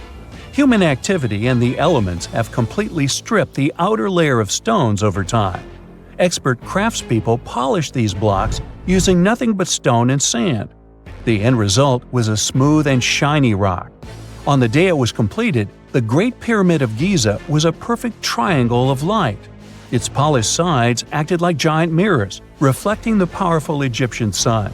This is the point where you should put your glasses on, and that shiny thing you see at the pyramid's very top is actually gold. The capstone at the top of the pyramid is called a pyramidion. It was covered in sheets of gold. As you can guess, these were the first stones to disappear. Let's make another stop before we get you back to your classroom. We travel to the British Isles, and no, Stonehenge isn't our destination. It is Newgrange in County Meath. Scientists estimate that the ancient peoples of Ireland built this stone monument around the year 3200 BCE. This makes it older than both Stonehenge and the Great Pyramid in Giza. The function of the circular mound in Newgrange is the same as the one of the Great Pyramid and equally mysterious. The estimated amount of loose stone present in the valley is over 220,000 tons. And it's not just randomly thrown on a pile. The order in which the stones are set makes the structure water-resistant. That would explain how Newgrange had survived for so long. Kinda makes you want to splash out the cash for that waterproof phone case, huh? Well, you're back in your school desk, but today's math lecture is the last thing on your mind. You're thinking about how great the Egyptian pyramids are, and if we have something similar today. It turns out modern engineers are just as impressed with the Great Pyramid as you are. There's a glass pyramid sitting in the main courtyard of the famous Louvre Museum in Paris. The panorama of San Francisco wouldn't be complete without the 48-story Transamerica Pyramid. But Las Vegas went the furthest. There we find the Luxor Hotel. It's so big that it's the third largest pyramid on the planet. And guess what's in front of it? Yup, a replica of the Sphinx. It's 110 feet tall, 2 stories higher than the one in Giza. Yeah, everything's bigger in Vegas. We know that the ancient Egyptians were talented enough to build something as grand as the pyramids, but were they also smart enough to measure the speed of light? There's a theory circulating online that says exactly that. If you look at these two numbers, you'll see that they match completely. The first one is the speed of light in a vacuum measured in meters, and the second one is the latitude of the Great Pyramid of Giza. So, was it done on purpose, or is it just a coincidence? Well, happily, we can tell you that it's actually just a coincidence, not another conspiracy thingy. The Great Pyramid is just one of the many places in the world that share the same latitude. And more importantly, even if the ancient Egyptians had somehow measured the speed of light and chosen to keep it a secret from the rest of the world, they wouldn't have used meters to put it down. Meters were only defined at the end of the 18th century. The builders of the pyramids used a different unit of measure called cubits. 1 cubit is equal to 1.5 feet. Cubit was based on the length of the arm from the elbow to the tip of the middle finger, and it became popular in the ancient world. So if they wanted to impress the rest of the world and set the pyramids at a point that matched the speed of light in cubits, they would have to build their iconic constructions somewhere in Europe. And then the Danish astronomer who first measured the speed of light in 1676 would have been really upset to know that someone had done it centuries before him. So although they were ahead of their time in many aspects, the ancient Egyptians never measured the speed of light or used longitude and latitude to map their locations. The base of the Great Pyramid of Giza might seem like a perfect square, but it's actually an 8-sided structure, not 4-sided. Each of its 4 sides has a subtle concave indentation that splits it evenly from base to tip. The official version is that a British pilot was the first to notice it in 1940 while flying over the pyramid. He took a photograph that showed shadows highlighting these indentations. Some people think these lines are only visible from above and can best be seen at dawn and dusk during the spring and autumn equinoxes. This has led to a freaky theory that the ancient Egyptians might have designed the pyramids to communicate with something looking at them from above. Now, the Great Pyramid is one of only 3 pyramids that used to have a swivel door. It weighed around 20 tons, but they could still easily open it from the inside. Its precise fit made it nearly invisible from the outside, with no visible latch or handle. There were only slight variations in the exterior stone that gave out an opening. The other two pyramids with similar doors belonged to Khufu's father and grandfather. The Great Pyramid also has a hidden void at least 100 feet long that was only found in 2017. We still don't know what lies within the space, what purpose it served, or if it is the only space of its kind. Researchers used the same tech to see through cathedral walls, Mayan pyramids, and even volcanoes. It depends on a natural shower of subatomic particles called muons. They pass more easily through empty space than through solid materials. So if they arrange multiple muon detectors around a structure, scientists can map out its solid and empty areas. A team of scientists placed muon detectors inside the Great Pyramid and allowed them to gather data for months. Scientists have analyzed samples of the mortar used to build the pyramids many times. Although we know its composition, modern technology still can't replicate it. The mortar is mostly made from processed gypsum, but it wasn't used like the cement we use for bricks today. Instead, they used it to support the joints between the massive stones as they were set in place. The estimated amount they needed to construct the Great Pyramid was around 500,000 tons of mortar. The gypsum mortar is stronger than the stones themselves and has held up for thousands of years. Now, all four sides of the Great Pyramid are aligned with the cardinal points – north, south, east, and west.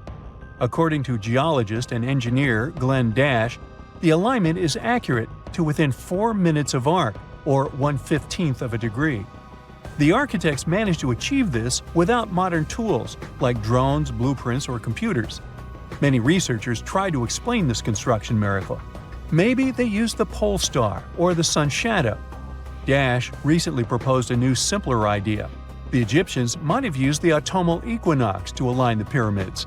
It happens twice a year when the Earth's equator passes through the center of the sun's disk, making day and night nearly equal in length.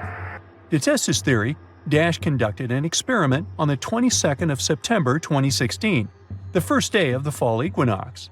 He used a special rod the Egyptians had to cast a shadow and tracked its tip at regular intervals, forming a smooth curve. By connecting 2 points of the curve with a taut string, he created an almost perfect east-west line. Dash noted that on the equinox, the shadow's tip runs in a straight line, nearly perfectly east-west, and with a slight counterclockwise error. There's a similar error in the pyramids.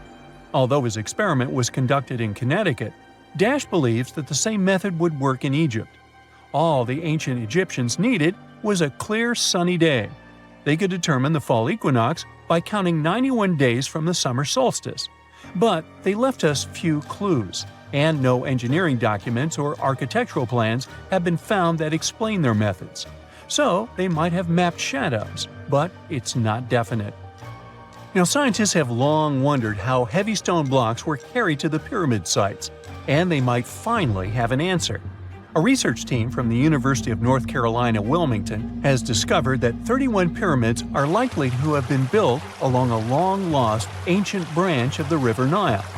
It's now hidden under desert and farmland. For many years, archaeologists have thought that ancient Egyptians must have used a nearby waterway to transport materials, equipment, people, and whatever else they needed to build the pyramids on the river. But up until now, they weren't certain of the location, shape, size, or proximity of this waterway to the site of the pyramids. The group of researchers used radar satellite imagery, historical maps, geophysical surveys, and sediment coring to map the river branch. They believe it was buried by a major drought and sandstorms thousands of years ago. The team managed to go below the sand surface and get images of some hidden features thanks to radar technology. They found hidden rivers and ancient structures running at the foothills of where most of the ancient Egyptian pyramids lie.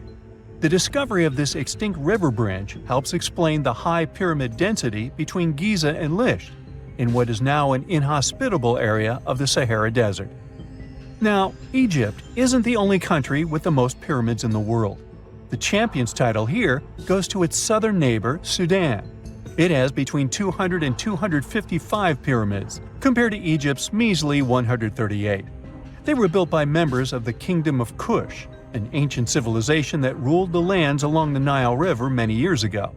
They started erecting pyramids around 500 years after the Egyptians had stopped doing it. Their pyramids are much smaller than the Egyptian ones, but were built for the same purposes. Archaeologists are still working to find out how the pyramids in the Sudan were built, how long it took to complete them, and what happened to their society.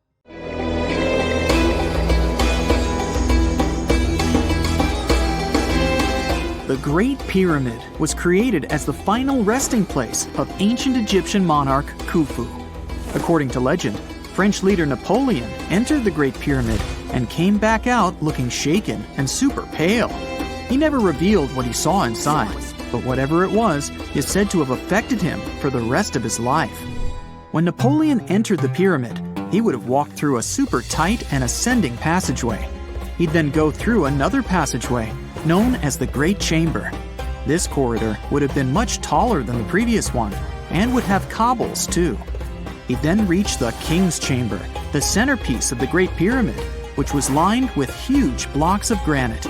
But it wouldn't have looked as grand as we might imagine. There are no hieroglyphics decorating its walls, as Egyptians only began decorating the burial chambers of pyramids much later on. The pharaoh's tombs deep inside the pyramid would have also been filled with treasures, from chunks of gold to the world's most expensive jewelry. But this would have all been looted a long time ago. The only thing that probably would have been left in there would have been a huge sarcophagus, which would have once contained the king's mummy. He'd also have to walk past the queen's chamber. This room most likely didn't hold any queens though, as pyramids were usually only built for one person. There are mysterious tunnels leading from here. To this day, no one is really sure what they're there for. And that's not the only mysterious and creepy thing Napoleon may have encountered, as stories of pharaohs leaving ancient curses on pyramids go way back. Many pyramids had warnings written on the outside, telling of horrifying things that would happen to those who entered and disturbed the peace. We might not know what exactly Napoleon found in the Great Pyramid that scared him so much, but we know for sure what was found in Tutankhamun's tomb. Tutankhamun was an ancient Egyptian pharaoh who was only 8 or 9 years old when he took to the throne. He became a cultural phenomenon when his tomb was discovered almost completely intact in 1922. His pyramid sits in the Valley of Kings in Thebes, modern Luxor, which is in Egypt. Unlike the Great Pyramid, Tutankhamun's tomb was covered in beautiful wall decorations. The walls told the story of how he would travel to the afterlife through the underworld. Egyptians believed all people would have to take this journey, so they would fill their tombs with objects and paintings to help them get there. There'd also be spells painted on the walls. They believed this would help people pass over to the next realm.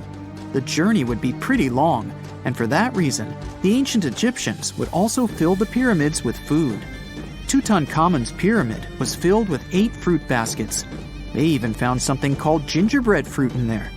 The rooms were jam-packed with furniture, statues, clothes, and staffs, amongst a whole bunch of other things. You'd likely find a lot of clothes and expensive jewelry in the pyramids as well. The ancient Egyptians wanted their ancestors to travel in style to the afterlife. They put Tutankhamun in his final resting place with over 50 pieces of clothing, all of the highest quality. There were tunics, scarves, gloves, and headdresses, and a ton of jewelry.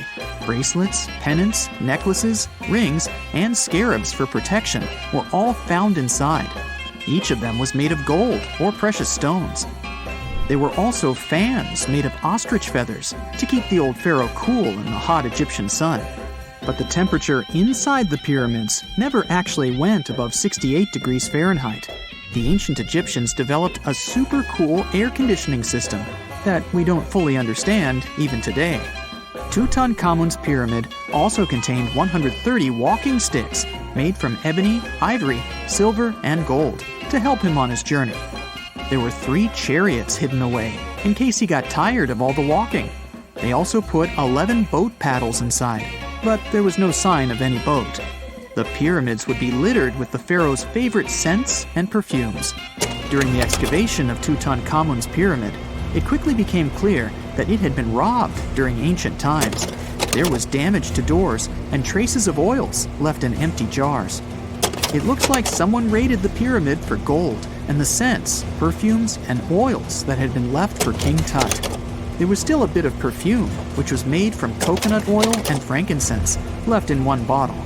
It seems like Pharaoh Tutankhamun loved board games.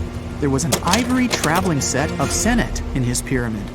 Although we don't know for sure exactly how to play it, we have figured out it was sort of an ancient Egyptian version of backgammon.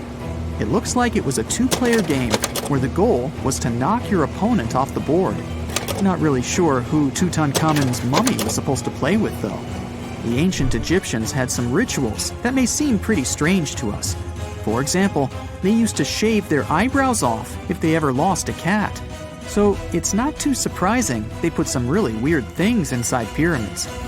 Archaeologists discovered a collection of mummified cats and scarab beetles in pyramids that date back more than 4,000 years. They were found in the pyramids of Saqqara, which is south of Cairo. They also found a bunch of makeup kits and mirrors inside. Makeup was worn proudly by both men and women in ancient Egyptian times. Eyeliner was the most popular cosmetic. The Rosetta Stone was one of the best discoveries ever made in pyramids. It was found by our man Napoleon Bonaparte and his team. It's a black granite rock that dates back to 196 BCE. It's transcribed in Greek, Demotic, and hieroglyphic. When it was translated in 1822, we got the key to understanding ancient Egyptian hieroglyphics for the very first time. The discovery of Queen Hatshepsut's mummy in 1903 changed our understanding of the Egyptians forever. After she had passed away, her successor, Thutmose III, removed most of the evidence of her reign, so we basically knew nothing about Egypt's first great female leader. She's now gone on to become one of the few and most famous female pharaohs of Egypt. Pharaoh Khufu even had a fully fledged boat in his pyramid. Archaeologists uncovered more than 1,200 pieces of a giant boat near the Great Pyramid at Giza. They reassembled the boat, and it's a whopping 144 feet long. It's most likely a solar boat, which was designed to carry the resurrected king with the deity Ra. Fun fact, the Pyramid of Giza is the last remaining of the 7 wonders of the ancient world. The other 6 are the Hanging Gardens, the Colossus, the Temple of Artemis, the Mausoleum, the Lighthouse, and the Statue of Zeus. This pyramid was also the world's tallest man-made structure for 3,800 years, and it's the biggest pyramid in Egypt. It took a staggering 2.3 million blocks of limestone, and some weighed as much as 80 tons. It took an incredible 100,000 laborers and a whopping 23 years to build. Its original height was a mega 480 feet. In 2017, archaeologists discovered something weird about Egypt's Great Pyramid. There's a hidden void that's at least 100 feet long, and no one really knows why it's there or what's actually inside it. The weird void is the first inner structure discovered within the 4,500-year-old pyramid since the 1800s. Scientists used cosmic rays to detect the massive hole, but are still no closer today to finding out what's inside. The ancient Egyptians took a lot of care building the pyramids, and everything was strategically placed and structurally sound, so it's super unlikely that this hole is due to blocks falling over time. Loads of pyramids also contain small model figurines called ushabti. These represented attendants. They believed they would come to life to serve the pharaohs in the afterlife. But it's amazing that all this stuff actually fit inside. There isn't actually a huge amount of space inside the structures. It's mostly just rock.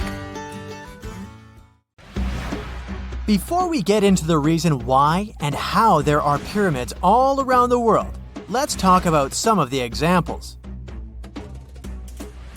I'll start with the Pyramid of the Sun in Mexico.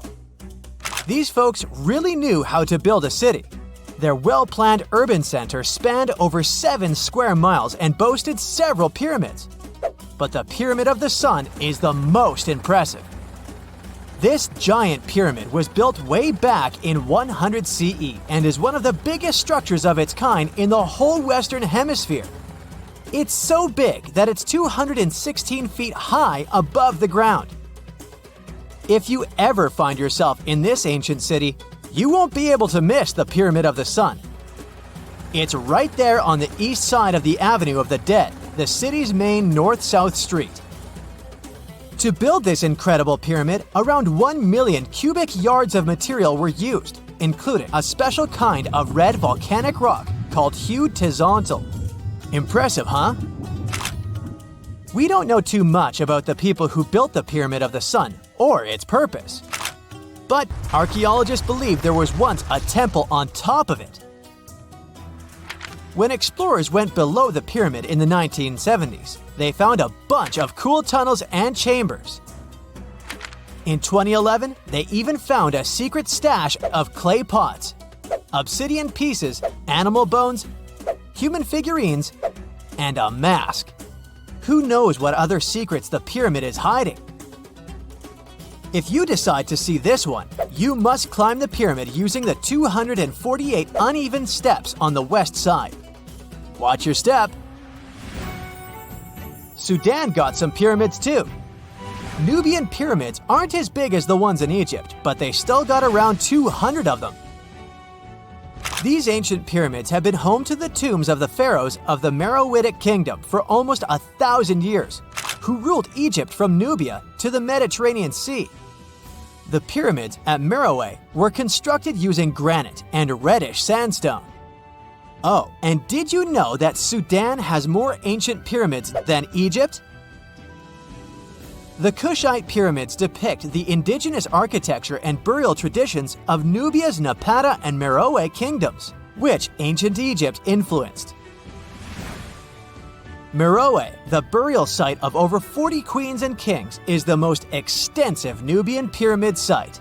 The tomb walls depict mummified royals bedecked in jewelry, their wooden caskets containing bows, quivers of arrows, and other artifacts pointing to the Meroitic relationship and trade with Egyptian and Greek civilizations. So if you're looking for some ancient tombs to explore, you may consider skipping the crowds in Egypt and heading on down to Sudan. Let's fly to Iraq to see some more pyramids. Ziggurats have fancy receding layers and tiered temples. Instead of a smooth exterior, it has tiers like a cake. Perfect for all the important work and rituals that went on inside. You can find these towering structures scattered throughout Iraq and Iran, and they're a real testament to the power and skills of the people who built them. One of the biggest and most impressive ziggurats is the ziggurat at Ur. It's basically a giant rectangular pyramid that stands a whopping 70 to 100 feet tall, with 3 levels of terraces and a temple on top. Can you imagine how many baked bricks it took to build that thing? Try 720,000 for just the lower portion. This particular ziggurat was built for Sumerian king Ur-Nammu. Similar to other ones, this pyramid has been around for thousands of years, so it got a little rough around the edges. Thankfully, the Babylonian king Nebuchadnezzar II and some archaeologists came to the rescue in the 6th and 20th centuries respectively, and now you can find this near Talil Air Base. The ziggurat at Ur was built in 2100 BCE by King Ur-Nammu for the moon deity Nana. It was the tallest building in the city, and you could see it from miles around. It was like the medieval cathedral spire of its day. People would come here to bring their agricultural surplus and get their food allotments and seek spiritual nourishment. Sadly, the Nana temple at the top of the ziggurat didn't survive, but we do have some blue glazed bricks that may have been part of its decoration. The lower parts of the ziggurat are pretty amazing though. The architects even included holes in the temple's baked exterior to let the water evaporate from its core. Since we explored some of the pyramids on our planet, let's take a broader perspective. They can be found in many parts of the world. Egypt has over 100 pyramids, double that number in Sudan, and dozens of others are scattered in the Middle East and China. The Americas have the most pyramids in total, with more pyramids than the rest of the world combined. These pyramids are located in Mexico, Guatemala, Honduras, and El Salvador. Time to know more about the evolution of pyramids through history. The oldest pyramid is in Egypt. This pyramid was a step pyramid, which was created by placing one layer of stone on top of another. The pharaoh Sneferu is credited with creating the pyramid shape we recognize today. During his 45-year reign, he built 3 pyramids. His first 2 attempts failed, but he finally got it right with the Red Pyramid, which is considered the first true pyramid. It was Sneferu's son, Khufu, who built the Great Pyramid of Giza, which was the tallest human-made structure on Earth for almost 4,000 years. Latin American pyramids are similar to early Egyptian step pyramids, but they were built independently with no knowledge of each other. The pyramids in Sudan were built around 700 BCE and are tall but much narrower than those in Egypt. How in the world did all these civilizations build these things without even texting each other? After all, the Aztecs, Mayans, and ancient Egyptians were about as different as possible. But despite their cultural differences, they all seem to agree on one thing. Pyramids were pretty cool. Step pyramids are all around the world because they were the most feasible and stable way to build large and tall structures without access to lighter building materials like wood and metal. The triangular form with a square base is the best way to build a sturdy structure, and having a cube structure would require more material for less height. Now, when it comes to pyramid design, the Egyptian pyramids were like giant triangles with a square base, smooth sides, and a pointy top. On the other hand, the Aztecs and Mayans went for a tiered cake look, with steps leading up to a flat platform on top. So, while all these pyramids share the same basic shape, they have their own unique flair. Each group built its pyramids using different materials, techniques, and slope angles. So while they may have been inspired by each other's work occasionally, they were just doing their own thing. Egyptian pyramids had smooth, angled sides that were designed to help the pharaoh's soul ascend to heaven. The Pyramid of the Sun was built over a series of caves that served as a passageway for the deities. The Maya built the temple of Kukulkan in Chichen Itza to honor the deity Kukulkan, usually represented by a serpent. Nicknamed El Castillo, it has 91 steps on each side, plus a platform. That's 365 steps, one for each day of the Mayan calendar. Tell me, Brightsiders, how were pyramids built? To begin with, humans made them, not a foreign race from space that landed on Earth. You see, one thing that all pyramids have in common is that they were built without advanced tools or even the wheel. It took a lot of people to build them, including skilled laborers and architects. For example, it's estimated that 20,000 people built the Great Pyramid of Giza, and it's believed that most of them were skilled laborers. Building pyramids was a massive undertaking that required years of planning and effort. The Great Pyramid at Cholula, Mexico, took 600 years to complete.